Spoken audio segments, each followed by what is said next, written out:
ನಮಸ್ತೆ. ನಮಸ್ತೆ. ಪರಿಚಯ ಹೇಳ್ರಿ. ನಮ್ಮ ಹೆಸರು ಮಂಜುನಾಥ್ ಅಂತೇಳಿ, ಕಾಕ್ಬಾಳು, ಚಿತ್ರದುರ್ಗ ತಾಲೂಕು, ಚಿತ್ರದುರ್ಗ ಡಿಸ್ಟಿಕ್ಕು.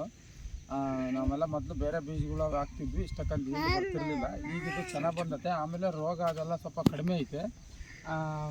ಇದು ಮೇಂಟೆನೆನ್ಸ್ ಚೆನ್ನಾಗಿ ಅನಿಸ್ತೈತೆ. ಮೆಕ್ಕೆಜೋಳದಾಗೆ ಬೇರೆವೆಲ್ಲ ಭಾಳ ಔಷಧಿ ತಗೊಂತವೆ. ಇದು ಒಳ್ಳೆ ಇಳುವರಿ ಐತೆ, ಒಳ್ಳೆ ದೊಡ್ಡ ಕಾಳು ಐತೆ.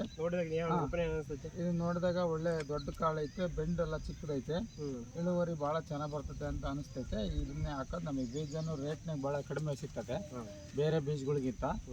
ಇದು 4352 VNR 4352 ಬೀಜ ಚೆನ್ನಾಗಿ ಅಂತ ನಮ್ಮ ಭಾವನೆ. ಚೆನ್ನಾಗಿ ಎಲ್ಲ ರೈತರು ಇದನ್ನು ಬೆಳಿಬೋದು. ಎಲ್ಲಿ ಬಿದ್ದಿಲ್ಲ, ಗಂಟು ಬಿದ್ದಿಲ್ಲ. ಕೊರಲೆ ಆಗಲ್ಲ, ಮಾಮೂಲಿ ಅದು ಹೊಲ್ದಾಗಿರ್ತದೆ. ಎಲ್ಲಿ ಬಿದ್ದಿಲ್ಲ ಒಳ್ಳೆ. ಆಮೇಲೆ ದನಗುಳಿ ಸೊಪ್ಪೆ ಭಾರಿ ಚೆನ್ನಾಗಿದೆ, ದೊಡ್ಡ ಅಗಲ ಗರೆ. ದನಗುಳಿ ಮೇವು ಭಾಳ ಚೆನ್ನಾಗಿರುತ್ತೆ. ಮೆಕ್ಕೆಜೋಳನು ಚೆನ್ನಾಗಿ ಇಳುವರಿ ಬರುತ್ತೆ. ರೈತರಿಗೆ ಏನು ಹೇಳಕ್ಕೆ ಇಷ್ಟಪಡ್ತೀರ? ರೈತರಿಗೆ ನಾವು ಇದನ್ನ ಬೀಜನ ಹಾಕಿ ಬೆಳೆಯೋದು ಭಾಳ ಚೆನ್ನಾಗಿ. ಬೇರೆ ಕಂಪ್ನಿ ಬೀಜಗಳೆಲ್ಲ ಸ್ವಲ್ಪ ಕಾಸ್ಟ್ಲಿ ಹಾಕವು, ಇವುಗಳಷ್ಟು ಇದಿರಲ್ಲ, ಭಾಳ ರೋಗ ಜಾಸ್ತಿ, ಇದು ರೋಗ ಕಡಿಮೆ. ಈ ಬೀಜ ಬೆಳೆಯೋದು ಉತ್ತಮ ಅಂತ ನಮ್ಗೆ ಅನಿಸ್ತದೆ. ಧನ್ಯವಾದ. Thank you.